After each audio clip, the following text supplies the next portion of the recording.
வணக்கம். நான் பிரபாகர் ஜோதிடர். ஓம் சிவாய நமக. சிவசக்தி திருச்சிற்றம்பலம். இன்று பிறந்த நாள் காணும் அனைவருக்கும் வாழ்த்துக்கள். இறைவனுடைய அருள் பரிபூர்ணமாக உங்களுக்கு கிடைக்கட்டும். உங்களுடைய மனம் எதை எண்ணி ஆசைப்படுகிறதோ அந்த ஆசை நிறைவேறட்டும் என்று எம்பெருமான் சிவபெருமானிடம் அடியேன் வேண்டிக் கொள்கிறேன். அதே போல இன்று திருமூணு நாள் காணும் அனைவருக்கும் வாழ்த்துக்கள். உங்களுடைய ஆசை எதுவாக இருந்தாலும் நிறைவேறட்டும். இப்போ நான் என்ன சொல்ல போகிறேன்னா, இன்றைய நாளுடைய நிலைப்பாடோ ராசி பலன் தான் சொல்ல போகிறேன். ஏன்னா ஒவ்வொரு நாளையும் தெரிஞ்சு வச்சுக்கிறது நல்லது. இந்த காலகட்டத்தில் அதெல்லாம் தெரிஞ்சுக்கிறது நம்மளுக்கு வாய்ப்புகள் கம்மி. ஆனால் ஒவ்வொரு நாளும் எந்த ராசிக்கு சந்திராசிங்குது, எந்த தசநாதன் வழி நடத்துகிறார், இதெல்லாம் தெரிஞ்சுக்கினீங்கன்னா நீங்கள் கோயிலுக்கு போனாலும் பயன்படுத்தலாம். அதே போல் சந்திராசருக்குள்ளே மிக கவனமாக இருந்து அதாவது ஜாதகர்கள் தங்களை தற்காத்து கொள்ளலாம். கருத்தில் கொள்ளுங்கள். விஸ்வாசி கார்த்திகை 5 இன்று வெள்ளிக்கிழமை, ஆங்கில வருடம் நவம்பர் 21, 2025. இன்று சமநோக்கு நாள். நட்சத்திரம் இன்று பிற்பகல் 2:26 வரை அனுசம், பின்பு கேட்டை. திதி இன்று பிற்பகல் 2:37 வரை பிரதமை, பின்பு துவாதிகை. யோகம் சித்த யோகம், மரண யோகம். சந்திராச நட்சத்திரம் அஸ்வினி பரணி. ராசி பார்த்தீங்கன்னா மேசம். சந்திராசை பொறுத்த மட்டும் ராசியை 50% பாதிக்கும், லக்கணத்தை 90% பாதிக்கும். அதனால் இந்த மேச ராசி மேச லக்கணம் இன்று மிக கவனமாக இருக்கணும். வண்டி வாய்ச்சலுக்குள்ளே மிக கவனமாக செல்லணும். போக்குவரத்து விதிமுறைகளை கடைபிடித்து செல்லணும். எக்காரத்து கொண்டோ வண்டியை இயக்கி கொண்டு மொபைல் ஃபோனில் பேசக்கூடாது. சிந்தனைகள் சிதறி விபத்துகள் ஏற்படுறதுக்கு அதிக வாய்ப்பு இருக்குது. அதனால் நீங்கள் இன்று விழிப்புணோடு இருந்து உங்களை தற்காத்து கொள்ளுங்கள். நல்ல நேரம் காலை 9:15 10:15, மாலை 4:45 5:45. கௌரி நல்ல நேரம் காலை 12:15 1:15, மாலை 6:30 7:30. இந்த கௌரி நல்ல நேரத்தில் புதுமண தம்பதிகளுக்கு சாந்தி முகூர்த்தம் அமைப்பது, குழந்தை பாக்கி இல்லாதவங்கள் பயன்படுத்துவது. எந்த ஒரு நல்ல காரியத்துக்கும் இந்த கௌரி நல்ல நேரத்தை பயன்படுத்தினா வாழ்க்கையில் 100% வெற்றி பெற முடியும். அதே போல் இது கூட சுப ஓரையை சேர்த்து பயன்படுத்தினா உங்களுடைய எண்ணங்கள் மிக எளிதில் நிறைவேறும்.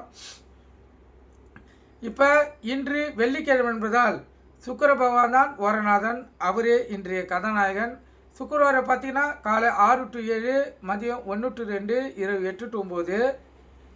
சுக்கிரவாரம் முடிந்ததும் 2 சுபவாரிகள் வரும், புதன் வரை சந்திர வரை. இந்த 3 மணி நேரம் உங்களுடைய கோரிக்கைகளை நீங்கள் வென்றெடுக்கலாம். கருத்தில் கொள்ளுங்கள். ராகு காலம் காலை 10:30 to 12, யமகண்டம் மதியம் 3 to மாலை 3 to 4:30. குளிகை காலை 7:30 to 9. குளிகைன்னா மாந்தின்னா குளிகை. இந்த காலகட்டத்தில் எந்த ஒரு நல்ல காரியமும் கெட்ட காரியமும் செய்யக்கூடாது. அது தீவினையை ஏற்படுத்தும். சூளம் மேற்கு. கோயிலுக்கு சென்றால் மேற்கு சைடு பார்த்து தான் கற்பூரமும் விளக்கு ஏற்றணும். ஏன்னா இன்று மேற்கு தசநாத வழி நடத்துவதால் அவர் வழியிலேயே சென்றால் உங்களுடைய எண்ணங்கள் மிக எளிதில் நிறைவேறும். உங்கள் ஆசைகளும் நிறைவேறும். கருத்தில் கொள்ளுங்கள். இப்போ நம்ம ராசி பலன் பார்க்கலாம். முதல் ராசி மேசராசி. மேசராசியை பொறுத்த மட்டும் இரட்டிப்பு லாபம் பெறக்கூடிய நாள். இந்த சிறு தொழில் சிறுங்க தக்காளி வெங்காயம் பூண்டு காய்கறி கீரை வைக்கிறவங்களாம் இன்று இரட்டிப்பு லாபத்தை பார்க்கலாம். அதே போல் வெளியிலிருந்து கடன் கொடுத்துருந்தால் அந்த கடன் வரக்கூடிய வாய்ப்பு இன்று அதிகம்.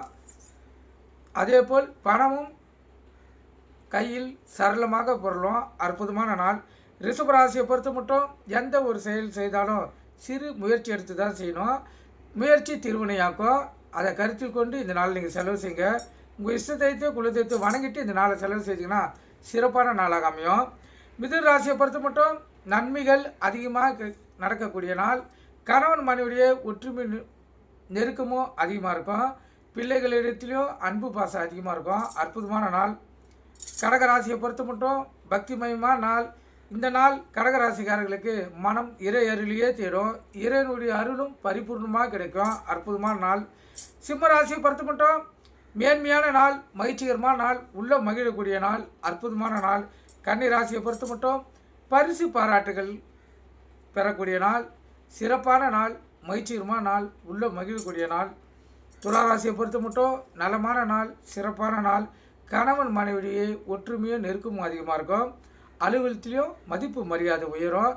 சக ஊழியர்கள் மிகவும் அன்பாக நடந்து கொள்வார்கள். மிகவும் அற்புதமான நாள். விருச்சிக ராசியை பொறுத்த மட்டும் இந்த நாள் மன உளைச்சலும் உடல் வியாதியும் சிக்கல்களும் ஏற்படக்கூடிய நாள். அதனால் மிக கவனமாக இருந்து உங்களை தற்காத்துக் கொள்ளுங்க. உங்கள் இஷ்ட தெய்வத்தை குல தெய்வத்தை வணங்கிட்டு இந்த நாள் நீங்கள் செலவு செய்யுங்க. தனுசு ராசியை பொறுத்த மட்டும் மன வேதனையும் பண விரயம் பொருள் விரயம் இதெல்லாம் ஏற்படக்கூடிய நாள். அதனால் மிகவும் கவனமாக இருந்து இந்த நாளை செலவு செய்யுங்க. கோபம் அதிகமாக வரும். அதே போல் கணவன் மனைவியுடைய சண்டை சச்சரவு வர்றதுக்கு அதிக வாய்ப்பு இருக்குது. அதனால் விட்டு கொடுத்து செல்வது உங்களுக்கு சிறப்பு தரும், கருத்தில் கொள்ளுங்கள். மகர ராசியை பொறுத்த மட்டும் செலவுகள் அதிகமாக இருக்கும்.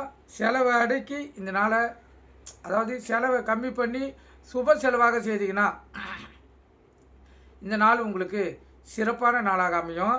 கும்பராசியை பொறுத்த மட்டும் அன்பு பாசம் அதிகமாக கிடைக்கக்கூடிய நாள். பாலிய நண்பர்கிட்ட இருந்தும் அன்பு அதிகமாக கிடைக்கும். மனைவி கணவன் இருவருக்குள்ளேயும் அன்பு பாசம் நெருக்கம் அதிகமாக இருக்கும். பிள்ளைகளிடத்திலும் அன்பு பாசம் அதிகமாக இருக்கும். வெளி வட்டாரத்திலும் அன்பு அதிகமாக கிடைக்கக்கூடிய நாள். இது அற்புதமான நாள். மீனராசியை பொறுத்த மட்டும் அடுத்தனுடைய உதவி கருணை பரிவு இதெல்லாம் ஏற்படக்கூடிய நாள். அடுத்தவங்கிட்ட பணிந்து போகக்கூடிய நாளாக கூட இது. அதனால் உங்கள் இஷ்ட தெய்வத்தையும் குல தெய்வத்தையும் வணங்கிட்டு இந்த நாளை நீங்கள் செலவு செய்யுங்க. இந்த நாள் உங்களுக்கு சிறப்பான நாளாக அமையும். இப்போ இந்த மேச ராசிக்கு சந்திராசை இருப்பதால் கவனமாக இருங்க. வண்டி வாசலுக்குள்ளே கவனமாக செல்லுங்க. எக்காரத்து கொண்டும் வண்டியை இயக்கி கொண்டு மொபைல் ஃபோனில் பேசக்கூடாது. சிந்தனைகள் சிதறி விபத்துகள் ஏற்படுறதுக்கு அதிக வாய்ப்பு இருக்குது. ஏன்னா சந்திராசனம் அது வேலை செய்யும்.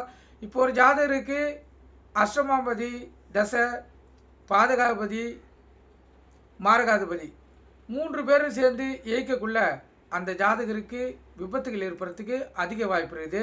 இப்போ எடுத்துக்காட்டுக்கு குரு திசை நடக்குது, ராகுபுதி நடக்குதுன்னா குரு திசையில் ராகுபுதி 2.25 வருடங்கள் நடக்கும். அது மிகவும் பிரச்சனைகளையே கொடுக்கும், விபத்துகளை கொடுக்கும், மார்க்கத்தை ஏற்படுத்தக்கூடியது.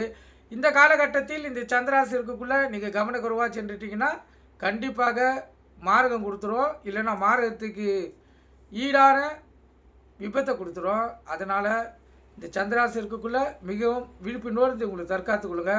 ஒரு ஜாதகரும் தங்களுக்கு என்ன தசை நடக்குதுன்னு தெரியணும், புத்தி என்ன நடக்குதுன்னு தெரியணும். அப்போ தான் அதுக்கு ஏற்றாப்போல் செயல்படுத்த முடியும். வாழ்க்கையில் இந்த சண்டை சச்சரவுகள் பிரச்சனைகள் எதுவாக இருந்தாலும் அதுக்கு காரணம் இந்த தசா புத்திகளுடைய இயக்கமே. அது கூட சேர்ந்து இந்த சந்திராசன் சேரக்குள்ள வாழ்க்கையில் அதிகமான பிரச்சனையை கொடுத்துரும். அதனால் நீங்கள் விழிப்புணர்வோடு இருந்து உங்களை தற்காத்துக் கொள்ளுங்கள். நன்றி, வணக்கம், வாழ்க வளமுடன்.